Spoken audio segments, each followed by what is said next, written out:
Alors, les lauréats sont Golder ou Golder associés avec comme client le ministère du Développement durable, Environnement et lutte contre les changements climatiques. Est-ce que nous avons dans la salle les gens de chez Golder? Merci.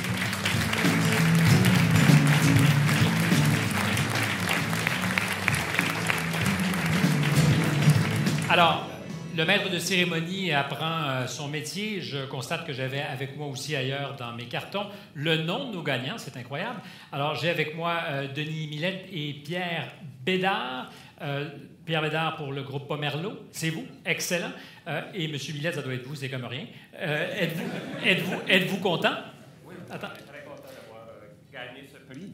Le dossier de Mégantic, c'était vraiment un dossier qui était effectué sous des conditions catastrophiques et difficiles pour la population de Lac-Mégantic, qui est aussi un défi énorme pour l'équipe, et puis des longues heures de travail. Et puis, c'était le fruit d'une merveilleuse collaboration, une entraide. Alors là, je ne vais pas oublier des gens, mais il y a eu tous les ministères qui ont travaillé avec nous, les gens de la ville de Lac-Mégantic, Pomerleau qui ont travaillé avec nous. Un point positif que je peux garder de ce projet-là, c'est vraiment l'esprit d'entraide qu'il y a eu. Mais j'allais dire justement, est-ce que l'aventure humaine, dans des circonstances pareilles, l'emporte sur le projet technique? Parce que vous gérez, en plus de tous les problèmes techniques, une communauté en même temps. Vous êtes au cœur d'une communauté qui est à vif. Oui, il faut y aller. Bien entendu, il faut respecter la population. Et puis, il faut penser aussi à sécuriser la population. Et puis, évidemment, il y avait le ministère qui jouait un grand rôle au niveau des communications avec la population. Mais nous, dans toute la planification des travaux, il fallait penser vraiment sécuriser la population. C'était, par exemple, on voulait donner priorité à arrêter la migration d'huile, par exemple, vers les plans d'eau pour s'assurer qu'éventuellement, les gens puissent récupérer leur source d'eau potable. Il fallait s'assurer qu'il n'y avait pas de danger au niveau des vapeurs, etc., etc. Et évidemment, il y avait l'aspect humain, l'aspect mortalité qu'il fallait tenir en compte. Et ça voulait dire planifier les travaux dans le grand respect en tenant compte du facteur humain. À ce sujet, d'ailleurs, sur la question de la planification, puis entre vous deux, vous pourrez arbitrer la réponse.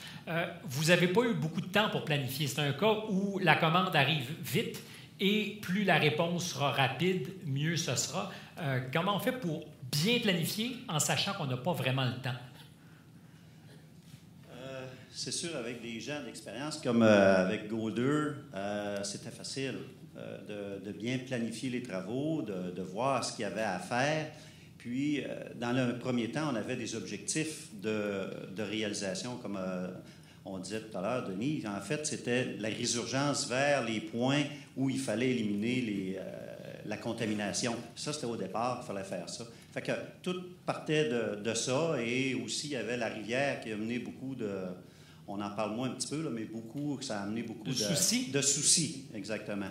Fait que ça a été un beau défi. Je vous remercie et je tiens à préciser pour tout le monde et à vous aussi, le jury, dans les circonstances, a insisté pour remettre une mention spéciale à ce projet afin de souligner le caractère particulier de cette intervention des ingénieurs conseils, la mobilisation exceptionnelle des équipes affectées au mandat, le travail d'équipe et les mesures exemplaires prises pour assurer un soutien constant aux ressources humaines dans ce projet qui est caractérisé de hors normes. La firme a su s'impliquer sans s'imposer, ce sont les mots choisis du jury ici, et a travaillé en collaboration avec tous les intervenants en considérant l'aspect humain de cette catastrophe, tout en prenant rapidement des décisions importantes. Le jury a également souligné la transposition dans le projet des valeurs de la firme, notamment le travail d'équipe, l'excellence et le souci du bien-être, un exemple probant de l'importance capitale des ressources ou de nos ressources en génie dans notre société, et c'est signé par l'ensemble du jury. Bravo à toute l'équipe.